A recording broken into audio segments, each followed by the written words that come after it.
Kepala BPOKK Partai Demokrat Herman Hairon menilai sikap bakal calon Presiden PDI Perjuangan Ganjar Pranowo yang secara tiba-tiba menelpon PLT Gubernur DKI Jakarta Heru Budi Hartono harus menjadi evaluasi, meskipun tidak menyalahi peraturan perundang-undangan. Herman memandang perlu ada pemahaman mengenai etika birokrasi yang harus dilakukan Ganjar, yakni dengan cara saling menghormati wilayah kerja gubernur di setiap daerah masing-masing. Begini ya, dalam tataran kehidupan berbangsa dan bernegara itu kan pertama ada peraturan perundang-undangan.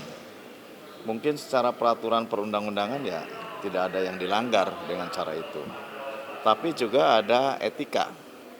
Nah, apakah ini masuk perilaku yang menabrak etika?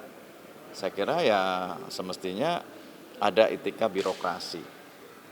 Etika birokrasi itu ya ada wilayah kerjanya masing-masing yang semestinya ini saling menghormati pada wilayah kerjanya masing-masing.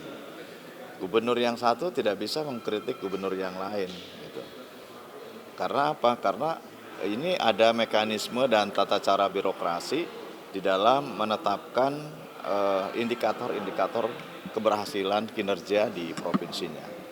Nah, semestinya kalaupun ada temuan-temuan yang sifatnya pribadi saja komunikasi, itu juga tidak menyalahi. Tapi kalau kemudian terekspos kepada publik dan bahkan etika birokrasinya ditabrak, saya kira ini juga semestinya menjadi evaluasi masing-masing dirinya gitu ya.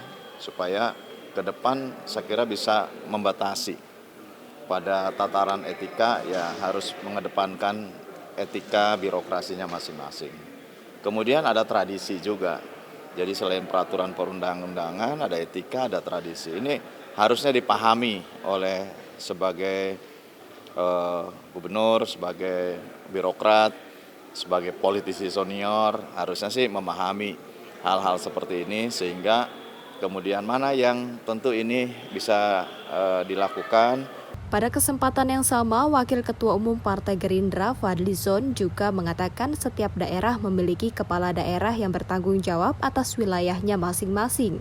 Meski begitu, Fadlizon menilai apa yang dilakukan Ganjar merupakan hal yang biasa saja, karena setiap momentum tahun politik dapat dimanfaatkan untuk memperoleh dukungan politik. Ya, kalau menurut saya sih biasa saja ya, di tahun politik kan semua momen mestinya digunakan untuk kepentingan politik. Menurut saya sih hal-hal yang biasa aja. Orang juga bisa menilainya, pasti ada yang positif, ada yang negatif. Saya kira wajar dalam sebuah demokrasi gitu ya. Dan ada kesempatan untuk melakukan sosialisasi ya juga sesuatu yang biasa saja. Cuma memang kalau kita lihat setiap daerah kan punya kepala daerahnya, punya penanggung jawabnya gitu.